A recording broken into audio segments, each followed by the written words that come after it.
What's up? This one was something else, you feel? Like a beast that rose from the depths of Tartarus itself, with no purpose in life but to raise its surroundings, ruining lives it couldn't possibly comprehend before descending back into its desolate home of ash and decay, taking part of my soul with it. There's room for improvement, is what I'm trying to say. Welcome back to my book club, because apparently I've run out of things to do, hence the getup that I'm wearing. How much of this is for a bit and how much of this is just my fashion? Steal his look. $5 for the glasses. Steal the ring.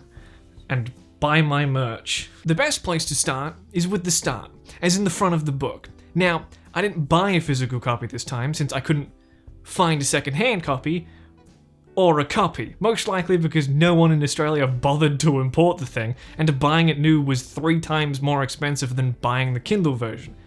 Priced at an astonishing 12 whole Australian dollars.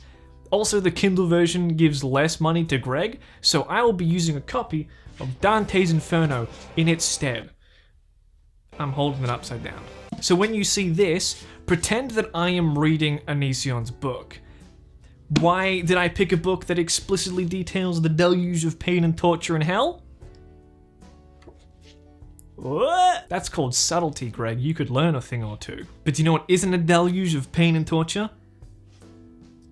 Today's sponsor, Bridge Wallet. It's so much better than a normal wallet that listing the benefits seems kind of a little unfair.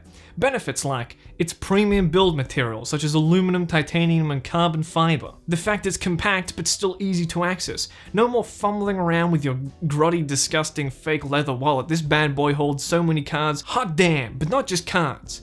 It holds money really well. Like way better than I was expecting. As in, stapling the money to me would probably be less effective. You know it's a good wallet, why not buy one? Thousands of people agree that it's worth the price, especially considering there's a lifetime warranty, with free shipping and 10% off if you use the code Kappa using the link below. So get on it, hot stuff. As you may remember from my last video, the cover of Onision's second book had a low-res JPEG of Greg doing his best worst Jack Skellington cosplay, and Stones to Abigail had stones, and presumably Abigail would know, haven't read it. Reaper's Creek, on the other hand, is prefaced by a picture of stuff Greg just had in his house, making it genuinely difficult to comprehend at times. It took me a few minutes to realize that this was actual writing. Not to mention the strange hole cut in the picture that has a singular L in a different marker, which may actually draw you away from noticing that the title is written on scraps that is used to package blue tack. I should also read this paragraph down here, but Greg should have written a book, not fan fiction, so it seems that both of us are doing whatever we want right now. As a brief introduction, this collection of words follows Daniel, a young child / teenager who gets he gets powers of some kind, which causes stuff to happen. You may wonder already if Daniel is just another self-insert, as was the case with Greg's second book, and possibly Greg's first book. And yes, and also it's more noticeable, because for some reason, there are times characters call the protagonist Greg, as in how people refer to the author. Greg. The name is supposed to be Daniel, but the first time someone calls to him, they use the name Greg, which just completely threw me off entirely at the start, even though it only happens 3 times in the book. And even more so, since Daniel is or was part of Greg's real-life name. So not only is the main character named after the author, it is occasionally replaced accidentally with the rest of the author's name. And if that's not bad enough, apparently his first book has the protagonist named James, as in Greg's middle name. Was this supposed to symbolize some unique relationship between the author and the protagonist? Or was it just lazy? The book actually starts with a foreword, basically trying to justify the weirdness of it, while also making the book seem like it's saying more than it is in classic Onision style. But the reason I'm bringing this up is because when he references his first book, he misspells it twice. Which is such a pathetic mistake, I have to double check every time I proofread this script that yes, Greg does in fact fuck up the name of his own book. Twice. Chapter 1 serves as our introduction to our main character and cast. Now, I'm not saying everyone except for the self-insert is unimportant and bland, but I'm mainly going to be ignoring them, and you're not going to notice. This chapter sets out to explain in no uncertain terms that Daniel is, in fact, a smart little boy who's just so amazing at everything, it begs the question if Greg even tried to hide it this time around. This chapter includes such highlights as: the problem with friends is they aren't bound to you by blood. There is no promise they will never go away. Spoken like an 11-year-old, which is what Daniel is. The chapter continues with Daniel going up a hill to play, bashing on Christianity again because it's Greg, knocking himself out, immediately waking up, realizing he's injured, then going to the bathroom, compressing his wound. What wound is this from? How did his t-shirt get ripped? Go fuck yourself, I guess? But yes, Daniel retreats, having lost the first bout with nature, and performs first aid on himself, while relishing in his razor-sharp jawline and attractive, tall stature. I won't spoil how tall because he does explicitly say it later, and I've laughed reading books before, but this is the first time I laughed at a book, like a mean-spirited laughter. In short, this chapter ends with him pouring hydrogen peroxide on his wound, which is his, and I'm quoting here, favorite part, implying he's done this before, at age 11. He then finishes off his day by playing Metal Gear Solid. Great game, which was unwittingly programming his worldview, except it isn't, because Daniel's actions and worldview do not correlate to the ideologies portrayed in Metal Gear Solid, even remotely. Metal Gear Solid is an extremely political game. You could have just said I was playing Bubsy. I wouldn't have noticed. I would have let it slide. But no, he had to get all fancy with it and bring in politics for no reason. I should point out now, this is written as the current thoughts at the time. This isn't like a Great Gatsby kind of situation where he's 11 years old and then he grew up and retroactively he has this new profound view on these things. He's 11. He's 11 and he's saying these things. What a dork, which is my official rating for this chapter. What a dork out of 10. You know what else is crazy about this chapter? Is when I was reading it, only 45% of you watching are subscribed to my channel. So why don't you hit that bell icon and support the channel? If you want to. If you like how this video turns out, why not subscribe? I worked pretty hard on it. This part is being added well after the final draft, and I cannot find a good entry point, so I'm just putting it here. Sorry. This is basically a repeat of last chapter, reinforcing the fact that Daniel is, and I'm quoting here, really smart and super attractive. Okay, that wasn't a quote, but you get the point.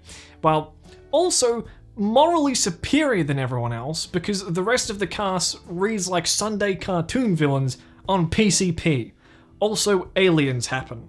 This chapter follows Daniel and his sister walking up the street to his uncle's bonfire party, which they are allowed to do because they don't live near anyone else, so the streets are safe, and because his mother is not an irresponsible cretin. I'm aware this is probably supposed to be some kind of dramatic irony, or some terminology like that, but it's almost impossible to read it that way unless you understand Greg can't actually write dramatic irony, or write at all, because dramatic irony rarely works when the main character is never wrong about anything. So I'm choosing to think of this as a poorly executed story element, rather than thinking of it as shamefully short-sighted, since not long after this, his mother continues to be the exact same neglectful parent, but suddenly, Daniel understands that, with no revelation between him liking his mother and not. It just happens. Is it supposed to be sarcastic? He's like 11. How am I supposed to be reading this? Either way, his completely forgettable family members try to pressure him, again, an 11-year-old, to drink whiskey, to the point where it's almost a threat. Now, do these types of families exist in the real world? Yes. Are they common? Tricky question, there's a lot of grey area in this situation.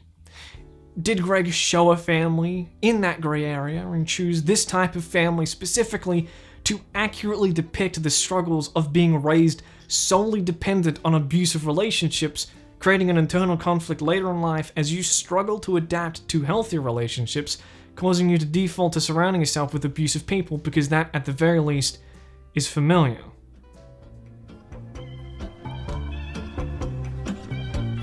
No! The only reason this family exists is because, based off my research, humans are usually born into families, and according to the book, that's what Daniel is. But gosh darn it if Greg isn't going to eke the most bullshit victimhood out of them, with his uncle completely ignoring Daniel's continued efforts to say, "Thanks, man," and just tosses the glass whiskey bottle at a child. A horrific act that perfectly sets up a redemption arc for a character that never appears again. Fuck people who drink, followed by a line that reads pretty closely to, "If I was your boyfriend, I'll treat you the way you deserve, my queen." But instead of thinking you're superior at holding doors open for women, it's just general moral superiority, because everyone who drinks is an alcoholic, and cheers to that. He goes home, and then aliens. Missing part of the sentence. Repeating part of the previous sentence, so everyone knows that you're paralyzed, and what exactly that word means. You could have just said, "I'm paralyzed." The unable to escape was implied. This is what a fly would feel like trapped inside a spider web. Yes, as in paralyzed. Only I couldn't even struggle. Yes, because you're paralyzed. I get it. I was paralyzed physically yes! Dude, I know what it means. It's fine. Back to the book, Daniel wakes up from his extremely traumatic abduction and assault from an extraterrestrial force and immediately seeks comfort and counsel, trying to understand the situation he's just experienced, which introduces our mentor character in the hero's journey. I'm kidding. He gets annoyed at his mom singing. Dude. This chapter is the first time we see him at school, a location Greg doesn't seem to remember very well, so obviously it's my favorite chapter so far. It just makes no sense. It starts simply by him and his sister meeting his cousin. She's not important, who's a year older, which also is important, and as the bus comes around the corner, it explodes, riddling his cousin in shrapnel, and his sister's screaming in horror as his cousin stumbles around screaming and spitting blood. But joke's on you. He imagined it. Oh, Greg, will you ever stop spoiling us by writing a book without the main character imagining a horrific event causing the deaths of several children? What's that, you won't? You should. Some of you may recall what I'm referencing from This Is Why I Hate You, where he imagines a bomb or some stuff with metal propulsion devices going off at school, and generally it was less descriptive and horrific than in this book, and surprisingly more justified, since Jack Skellington or whatever the fuck hated everyone. Completely unjustly, but horrifically fucked up people would generally be more likely to imagine horrifically fucked up things, but in Reaper's Creek, he just imagines the most horrendous event I've read in a book and then just moves on like a derailed train covered in butter. I didn't think I would say this in my career, but I think you should further explain the exploding bus full of children. He just L-cancels that sentence into wondering why school's named Ocean View when it's not near the ocean. That was a melee joke, in case you didn't get that L-canceling. Don't worry. It was mad funny. Don't worry. Go to school. Meet Heather. How do you know this word? Daniel's a giga chat, even when he's 11. We meet David. His best friend. David is gross. He thinks Daniel's sister is hot. Real life 11-year-olds are more concerned with cooties than hitting on girls. They watch a documentary.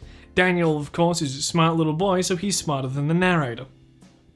Go fuck yourself. Daniel sees an alien in documentary. Daniel cry. Daniel has dinner. My sister is sociopath. Chapter end. The last book of his that I read was a learning experience for all of us, and I learned that if it bores me, I'm going to start skipping things. Okay, just a quick aside here. I was reading this chapter again to take screenshots for editing this video, and I found out he has another sister. further on, I only say Daniel's sister, like his sister, referring to Joanna, who's mentioned about 50-ish times, and stops getting mentioned about chapter 18. Afterwards, she's just never mentioned again. But he has another sister, an older sister, called Christina, and I never noticed because she's mentioned twice in the entire book and never gets touched on again. I don't think she ever has any explained reason for her disappearance or anything. I think Greg actually genuinely completely forgot about an entire character that is a family member to the main cast. Like, he just forgot about her and didn't think to just remove it from the book, which is astounding to me. Reading this chapter's name, I'll be honest, I was a little scared, and I should have been, for different but as justifiable reasons. This chapter introduces a character named Mara, who exists for a whole chapter and is described thusly. Attention all audio listeners, please tab back into the video now, as the following section requires a visual aid. So yeah, this is how he describes her, and ignoring how unimpressed he is, this character seems to be the catalyst for us to see how perverted his friend David is, which we already knew, but it just needed to be reaffirmed, as then we could get even more space on the page dedicated to how much Daniel respects women, which is quite the contradiction, a word I don't think Greg understands, seeing as Daniel, despite not caring for sexualizing women, can't seem to stop bringing it up every second. It then once again just hard cuts mid-paragraph from explaining the logistics of people staying at his house to a bully yelling at him in the present, at least I assume the present, which he courageously ignores because of his moral superiority, while also exclaiming how obviously his actions reflect a poor home life, just ignoring that child protective services exist, and he could call them. Because he's so morally fucking superior. Another sus chapter name, but I'll let it slide this time. I wrote that joke about the CPS before reading this chapter in which he mentions them in relation to Philip, but with absolutely no self-awareness in relation to what's been happening in the previous chapters. Can't win them all, guys. Or any of them. I guess having people offer to act as editor for your book for free was too much work. Big man's getting upset. Daniel starts this chapter contemplating on the essence of water, or some such liquid, it doesn't matter, going into the nature of existence itself, until his sister rudely interrupts him, which annoys him, a totally acceptable reaction because he was on the cusp of creating a cure for death itself, which other people would totally know and respect because other people can read your thoughts. You dick. This chapter had the potential to be interesting, but much like the rest of this book, I hate it. That's not a joke, I just hate this book. There's a sentence laid with so much irony it would just immediately combust a lesser being, and then just moves on to the thing of this chapter, which is Daniel defending a kid called, who gives one, from Philip, the bully. Fuck. Don't bully me. I'm so sexy and tall. Daniel uses the term hero complex, which is a strange amount of awareness coming from Greg. But I'm not sure if he understands it, because a hero complex is a bad thing, generally, and Daniel does the right thing. So he goes and defends the kid because, I'm paraphrasing here, he's above average height, in case you didn't catch that the first time. And also his mum taught him how to fight, which is a stunning convenience because it doesn't match her character in the slightest. Another fact you may find similar if you remember some part of my last book club, where I didn't have these banging glasses and sick chain, where his mother in that book was essentially the same character, except she was dead, and also had the same main character, who was also taught to fight by his mother. So I'm seeing Daniel less as a new character, and more a reincarnation of a long line of losers, which includes Daniel and the other one. it would take 15 seconds to find out his name. The book is right, I can physically see it, but let's not pretend either of us care. And if you're still wondering, no, they don't fight because the bell rings, which is unfortunate because the only two outcomes of that fight would have been, 1, Daniel wins in spite of Greg's complete ineptitude in writing fight scenes, or 2, he gets his shit rocked, which just makes him go cry in the bathroom or something, and just saying that out loud makes me all warm and fuzzy. Any fun this chapter could have had is ruined, so Daniel and David go and shoot a dead fish, and then a dead body shows up in the creek, like the name of the book. Oh no, gang, it's a dead body. Zoinks. Jinkies. Fuck. There's some stuff about it, then he just goes back to school, fights Philip, winning thanks to his training from his completely average suburban mum, so she probably just said, like, hit him in the dick or something, I don't know. This chapter ends with him acting all high and mighty, getting sassy in response to Philip's whiny and pathetic remarks, which would be like a sense of relief mixed with foreshadowing in any other book, but because it's Greg, it's just meant to be a power fantasy, ending strangely with, that was the last time I spoke to him before he died weeks later. If this was any other book, I would think it's hinting at some kind of like childhood innocence or something, and like sheltering and like harsh realities of being an adult, or something like that, like the end of Stand By Me, or something else Greg probably stole this idea from. But it just reads like Greg seeing this as the ultimate victory. Like he got the last laugh and Daniel proved his superiority and Philip had to die with that knowledge anyway next chapter.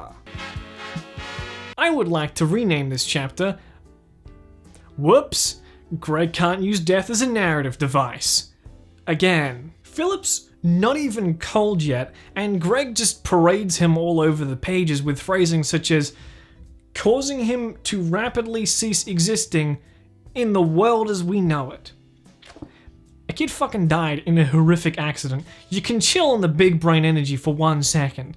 And as abruptly as the book starts talking about Philip's death, it stops and immediately transitions back into Daniel's slumber. Alien time. And while I relish in the chance to proceed with the main plot so I can stop fucking reading, the tonal opposition of that first page really does throw you off, like watching Moana, then having 30-second clips of the lighthouse randomly spliced in with no acknowledgement. While passively reading it, you don't really have time to analyze anything, it just hits you like a flashbang, which is a pretty big insult, honestly, because the rest of the chapter it distracts from is significantly less interesting. He vaguely compares the alien to a special ed kid at his school, which should be foreshadowing, but because Greg wrote it, it's Daniel just knows stuff. He yells at them, poorly describes an out-of-body experience that will be a reoccurring theme, and then just stops talking. Cool. This exposition sucks and there's no payoff. I just want this book to hurry the fuck up. The out-of-body experience from the last chapter was supposed to indicate that Daniel is now extraterrestrially affected, a fact you might not know if you didn't read the book, or even if you did. It's not described very well, but it is in chapter 8 where we begin to see the slow burn of what is to come. Like too slow, like nothing happens, like leaving the stovetop on while you wash your hands in the sink right next to it, and whoops, now all the koalas are gone. This chapter begins with Daniel rising from a slumber at school for some reason, because fuck continuity. David says whatever to him, blah blah blah blah, grammar mistake. Dude, yes! Daniel notices a small glow down a nearby hill, so he has this plan to investigate. That's too much credit. He has an idea. He goes to play kickball with David and let the ball pass him so he can move backwards slowly without raising attention and get close to the glow. Which raises the biggest question here.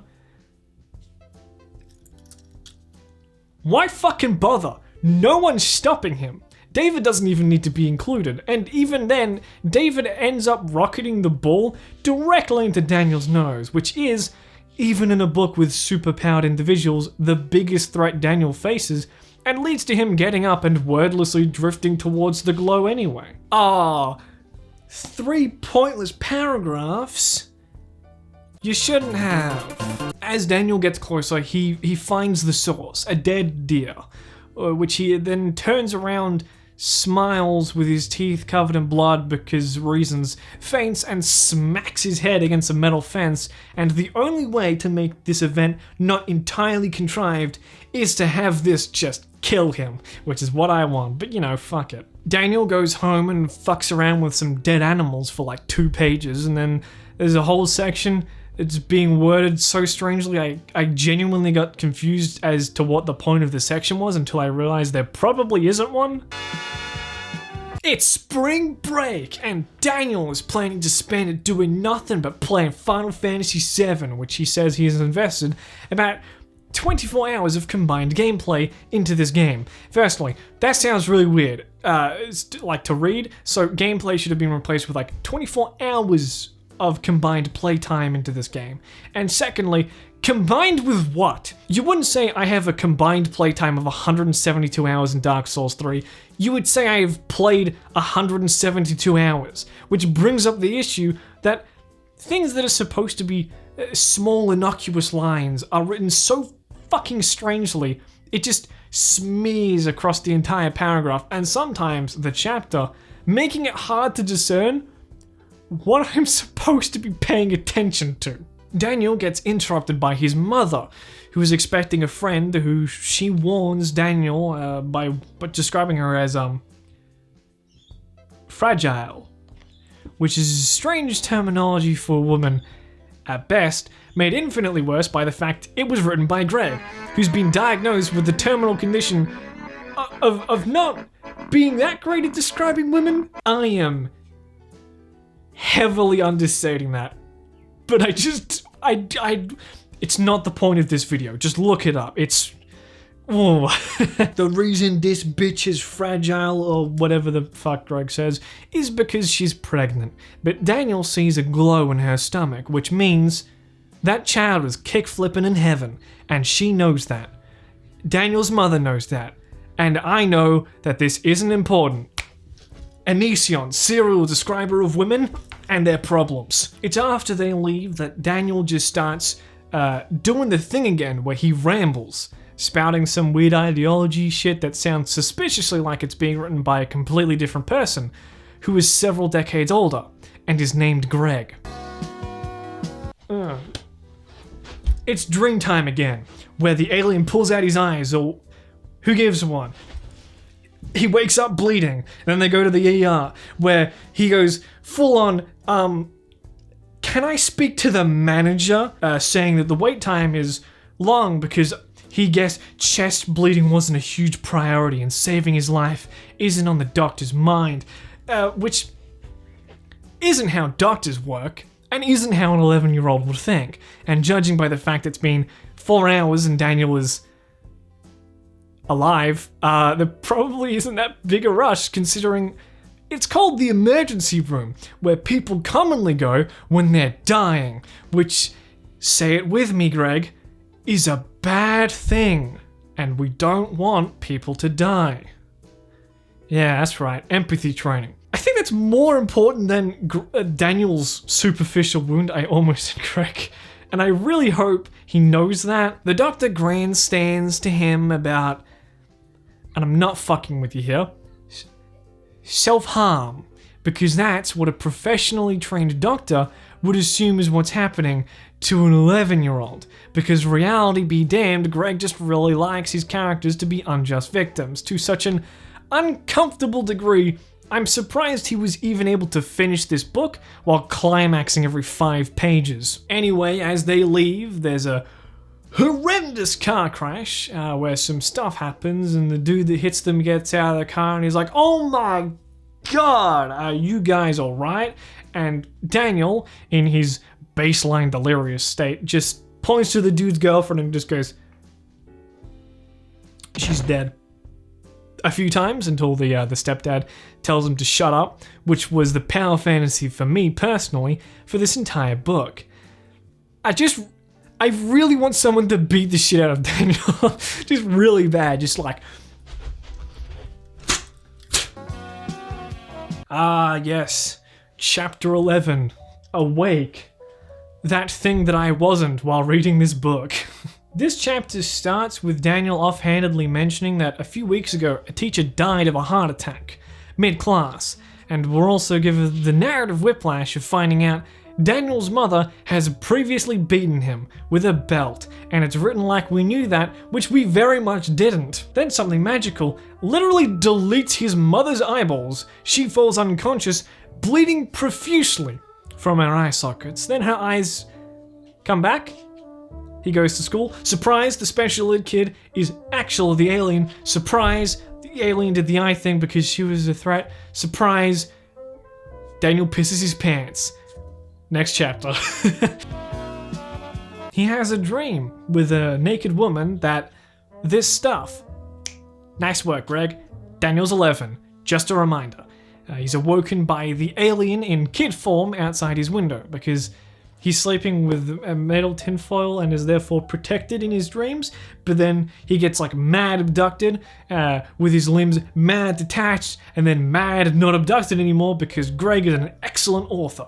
Then while he's at the urinal, he hears the alien again, gets pinched in the neck and slams his head into a yellow tiled wall. Why did this need to happen in this exact location? This chapter is relatively uninteresting, as are most of them, but there's some seriously fucked up stuff that I will have to be brief with for my sanity or yours. This chapter is randomly now in Ohio with Julia, who was mentioned at the start of the book and is a woman, so a little worried. Now in the first draft of this script, I called her Julia, but later changed it to Julie, and I wasn't sure why I got her name wrong so many times. I know that there's only a letter difference, which is easy to mistake, but I just thought I was being this idiot using all this magniloquent language, and I couldn't get a single character's fucking name right consistently. But as it turns out, I wasn't getting it wrong, Greg was. Julia is referred to as Julie all the fucking time for no reason. It isn't established as a nickname, nor could it be one because it's basically the same name and that's not what a nickname is. At one point, in a short sentence, he goes from Julia to Julie, back to Julia. There is no distinction between when he uses them. It's not like he says Julia and thinks Julie. No, Greg's just a fucking lunatic. I'm going to call her Julia. It is also in this chapter we get concrete information on just how much taller than average Daniel is, saying that Julia is 5'1" at 4 years older than him, which is just below the average height, completely reasonable. But Daniel, again, at age 11, is 5'10". For context, I'm slightly taller than that. I'm not tall as in you would notice it, but it's a bit taller than the average adult population in both Australia and America, but still within the plausible range, which makes sense because I reached this height when I was an adult, which is how age works. Daniel is almost as tall as me, at the same age as Daniel Radcliffe was in the first Harry Potter movie, where the average height for an 11-year-old is around 4'8". Fictional Daniel is taller at age 11 than Daniel Radcliffe is now. Imagine someone who looks like this being about the same height as me. So for his super serious supernatural thriller, Greg seems to be following the same logic as anime, which is still somehow an insult, because Jotaro, being 6'5" with cheese wheels for shoulders at age 17, is somehow more believable. Back to the part where Greg writes women. She's also a minor, I should point out. Daniel and Julia know each other through church, which gives Greg another opportunity to start rambling again. Okay, Grandpa, it's time to take your medicine. Most of this chapter just consists of Julia aggressively flirting with Daniel. Whoops, slip of the tongue. And this eventually devolves into them, funky town shenanigans, which is way too much, like I'm going to throw up too much, and there's no meaning or importance to the scene. It is just perverse and grotesque, which Greg has actually defended by saying this situation is based off something that happened in his life, which is cool with a K, but that's not a defense, and doesn't explain the extent of the relationship, much less the superpower part. Also, the chapter ends with The plane ride home was a cold one, with plane spelled incorrectly, and I know that is the least damaging critique of this chapter, but it still counts. In this chapter, things get batshit nutstown insane, which is excellent because we're halfway through, the perfect time for the first interesting thing to happen. Anyway, he stabs the disguised alien in the neck with an in-flight fork, and it just kills him. Which I would argue somewhat devalues the potential threats to Daniel if mass-produced silverware is enough to score a flawless KO.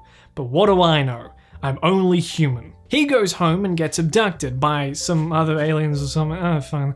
And he starts exploding their heads with his mind. Also, he can fly and is immune to the aliens' teleportation powers or something, and can astral project. So he's basically God now, with literally no foreshadowing. I don't leave anything out, this just happens. Greg's just ignoring logic and writing random gibberish, which is why the halfway point of the book is not halfway through the video, since the random time and location jumps start to happen a lot more frequently, and things generally stop making sense. So I'm going to skip some stuff. It has been 3 long years, and the aliens have stopped interacting with him. He's mastered many abilities, even manipulating reality. Nobody questions him. His test scores are always perfect, even when he's not paying attention, because he's so aloof. And Julia is the perfect woman, who gives him bazinga when he wants it and doesn't bother him when he's busy. Ignoring the blatant misogyny there, which is a little difficult, despite skipping 3 years into the future, there hasn't really seemed to be any character development. If anything, it's character consistency, because Julia being his obedient woman, him being right all the time, having the power of Deus Ex Machina, and people leaving him alone is exactly what was happening several chapters beforehand. But as it turns out, writing a perfect Mary Sue character leaves little headroom for growth. Who would have thought? In this chapter, he's in PE and a disguised alien shows up. He cuts off its ability to breathe in some abstract way, and shit starts happening that Greg barely tries to explain. He postulates on the nature of the society of these aliens with no evidence. He just says it, and then the chapter's over. Every day is a blessing. In this chapter, he tells David with words to fuck off and tells 2 teachers with his mind to leave the room. Their only defining traits being their considerable assets, which is so important to him, he brings it up twice in the 2 paragraphs of the book they actually appear in. His family rightfully doesn't like him. He tells Julia he's a god, flies to her house. She's in nothing but a bathrobe because Greg. And then they both get shot. Fuck yeah! Apparently Daniel isn't dead, and I still can't leave this nightmare. This whole chapter is somehow stranger than the last, since as things become more complex, they become more vague, due to Daniel's powers and the fact that Greg struggles to write basically anything, especially superpowers, in any way that would give the readers a general understanding of what's happening. Or like when it's happening, or if it's real. He doesn't really care. I mean, this chapter starts saying Julia was shot through the neck and bled out while all he did was stab. It takes a short while to bleed out, even through the neck, but in terms of chronology, this part only takes like 1 or 2 seconds, which is weird. And also, the last chapter ended by saying the bullet passed through Daniel's neck and into her forehead. But Greg is so caught up in describing the light leaving her because he probably thought that was so cool that he stopped paying attention to his own fucking book. I am now going to read an excerpt from this chapter so that you can see what it's actually like to read this unless I die halfway through, which is entirely possible at this point. Daniel's so powerful he might just kill me through the book. Time for punishment.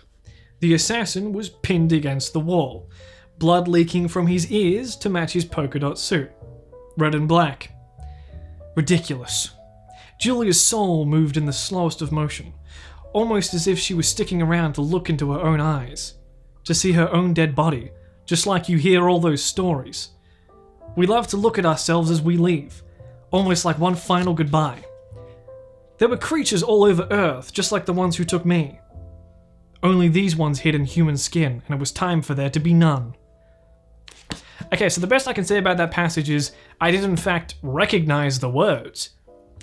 As a sentence, less so. For one, it's not made clear if Daniel is pinning the assassin against the wall or like it's some other kind of force. How does the blood match a red polka dot suit? Something that is mentioned as if we have heard it before, but I actually think Greg forgot to do that on a previous page. We love looking at ourselves as we leave. What the fuck are you talking about? This is the first time it's happened. Then the rest of the passage is basically just gibberish, like it's not even comprehensible. Also, he resurrects Julia, gives her powers, or something, because he can't bear losing her, which makes sense, because seeing characters develop over time is boring. And if there's one word I would use to describe their relationship, it's doubt. Love. It's love. It's definitely love. Also, they're Bazinga again. Put that one on the counter. Bam! Daniel also redesigns the entire human race, and it's only after Julia's counseling that he thinks, maybe eugenics bad, and resigns to a more simplistic measure, like balancing the genders, which is like low-key eugenics anyway. Making fingernails as strong as steel, because that was obviously the human race's weak point, are brittle fingernails, and gives all parents and children the innate ability to know where each other are, to stop abductions, which isn't necessarily how abductions even work, but even then, what about stepchildren or adopted children? Man, Greg really doesn't think too hard when he writes, huh? There's also this line shown in full because I don't know what the fuck that means. As is probably obvious from the chapter name, this is about coming home. What I wasn't expecting was for Daniel and Julia to return to her house, because I didn't actually know they had left, but it is mentioned in the last chapter. Kind of. It just says like, hey, we bounced, where they have the type of conversation an insult dreams about. Dude, just say that they talked into the night, completely engrossed in each other and their company. I can assume they love each other because the previous paragraph, and also the fact that they slept together. Julia is 18, Daniel is 14.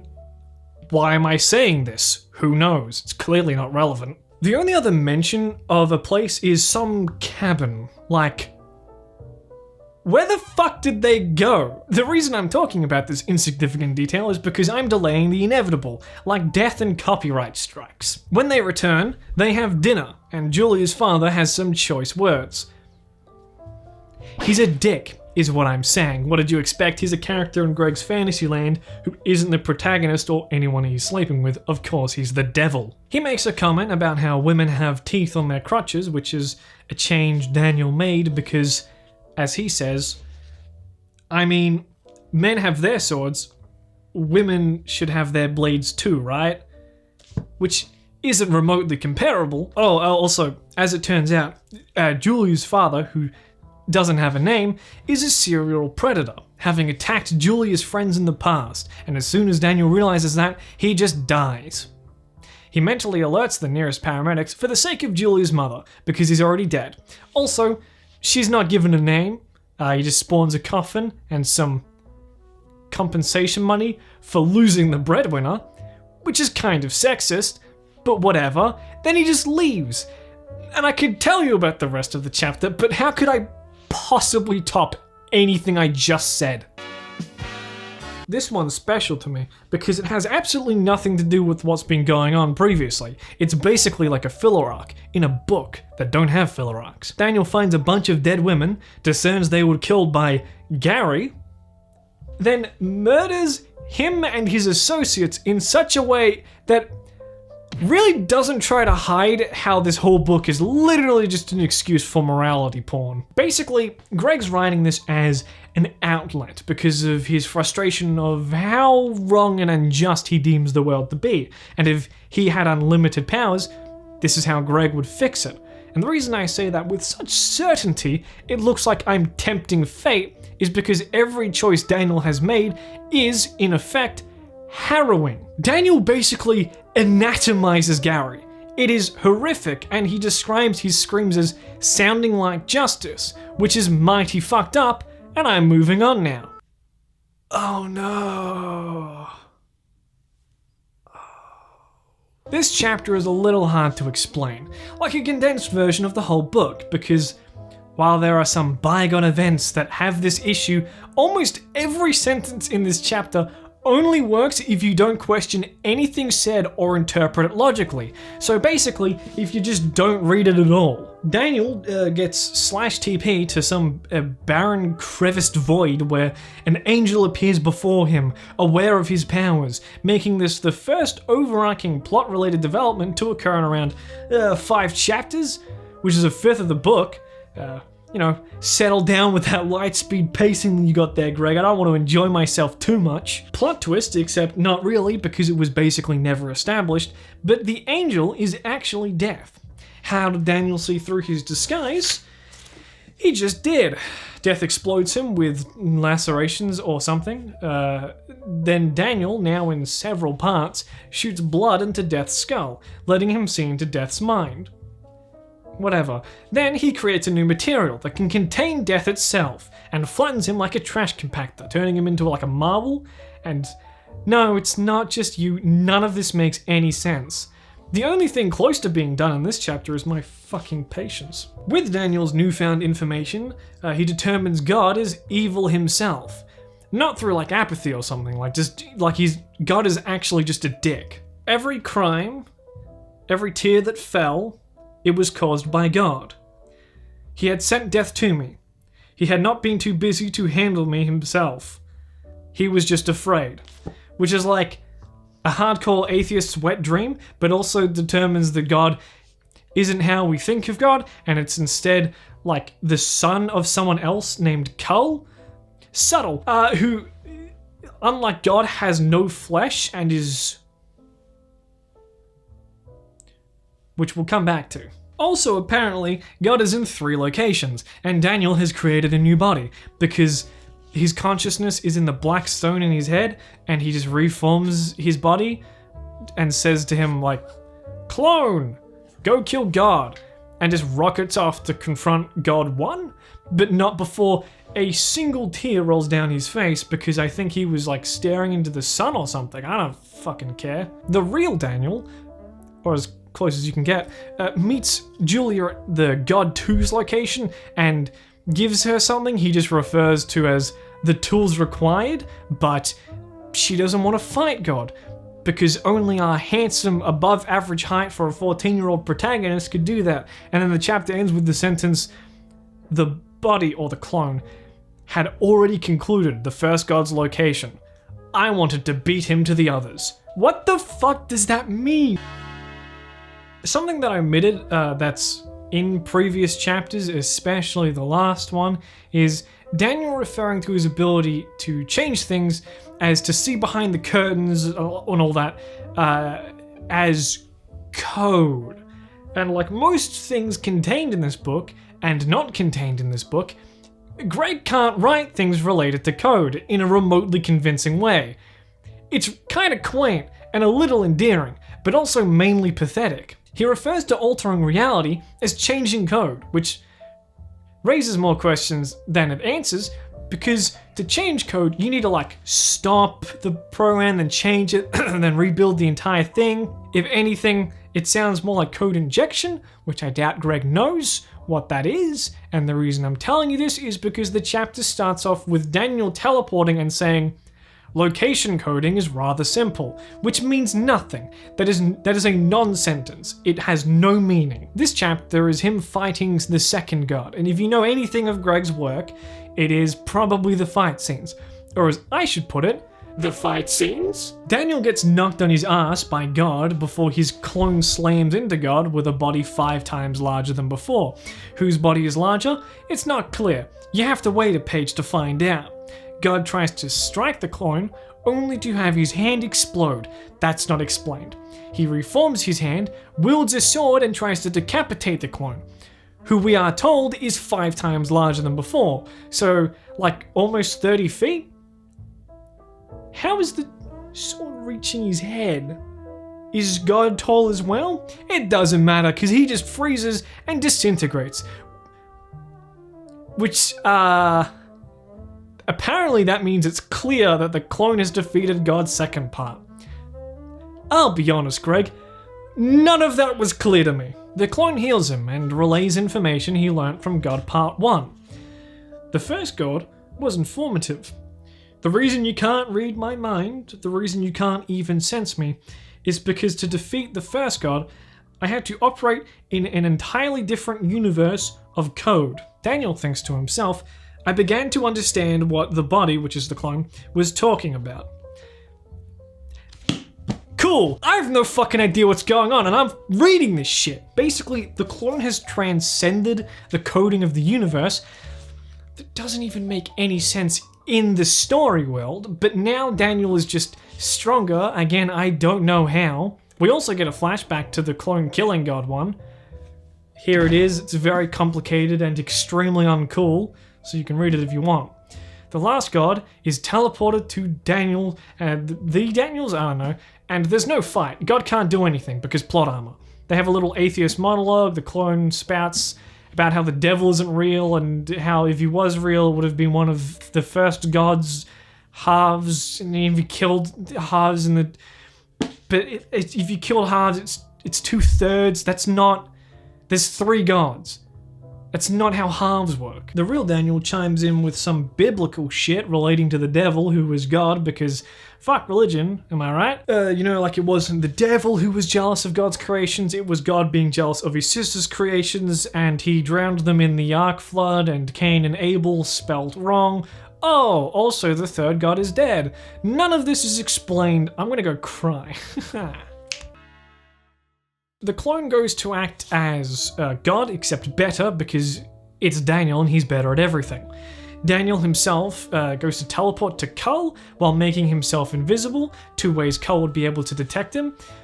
In possibly the least cool way you could possibly describe sneaking up on the God of Gods, as he puts it. Talking to Cull in his extremely human-esque body, which he apparently doesn't have, we learn that his daughter is dead. I think. It could have been mentioned, I don't really care. Making her weakened him, meaning that he made mistakes making God, which he couldn't fix, and I guess that rule applies to gods or something? Even though it doesn't apply to Daniel, I don't fucking care. Apparently Cull is displaying his daughter's code on the walls, whatever the fuck that even means. Then he just, Daniel just finds his daughter's code in the exact form it was before she died, whatever the fuck that even means, and just reforms her. Now this should weaken Daniel, seeing as the rule that was established 1 page ago should apply. But it doesn't. Begging the question, why didn't Cull do it? There is no established reason that would permit Daniel but exclude Cull, and I'm moving on now, because I want to be alive. Let me feel alive again, good sir. Please. Daniel goes back to Julia's and they bazinga again because the book wouldn't be complete without it. Also, he's still 14 and she's still 18, which is irrelevant. Who knows why I'm bothering to mention it? Again, Cull's daughter takes command, fixing the world as she sees fit, and bars Daniel from altering things further, giving him the location of some aliens from the start of the thing who were hired by God to find a weakness with the brainstone that was created by Cull's daughter or something. I am skipping this chapter. This chapter is short and just a where are they now section, I guess, if not just a little bit brief. Unfortunately, something that is required for a where are they now is for me to remotely give a shit about the characters.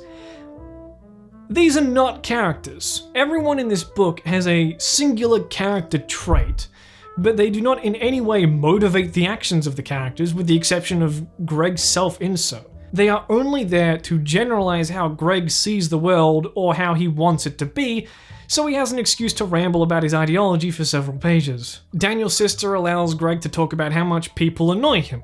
His mother lets him talk about how people who should love him don't, unjustly. David is Greg's feelings that generally other people are cowardly, stupid, and misogynistic, especially compared to him.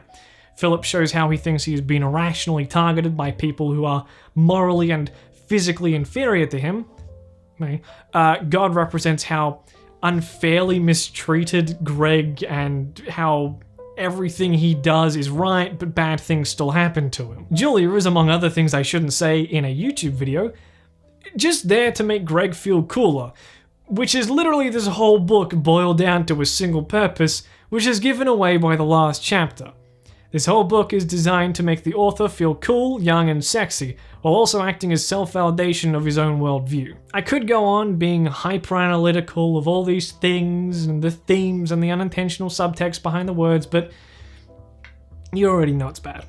In fact, it's Greg's worst book yet. At times, it's more illiterate than someone who can't speak English just guessing words. What I'm going to do instead is tell you how I felt after reading the book, because while objective analysis has its place, the book has a 1% reception on Google. There's not a whole lot of discourse about whether it's good or bad. This book made me feel, for the first time in a while, truly sad. Because this was not a story of a man on some BBC crime drama. This was made by someone who was real and genuinely trying to make something, but all I could think while reading this book and writing the script was, Christ, this is pathetic. It feels like a child pretending to be a teenager pretending to be an adult. But he wrote this when he was 32.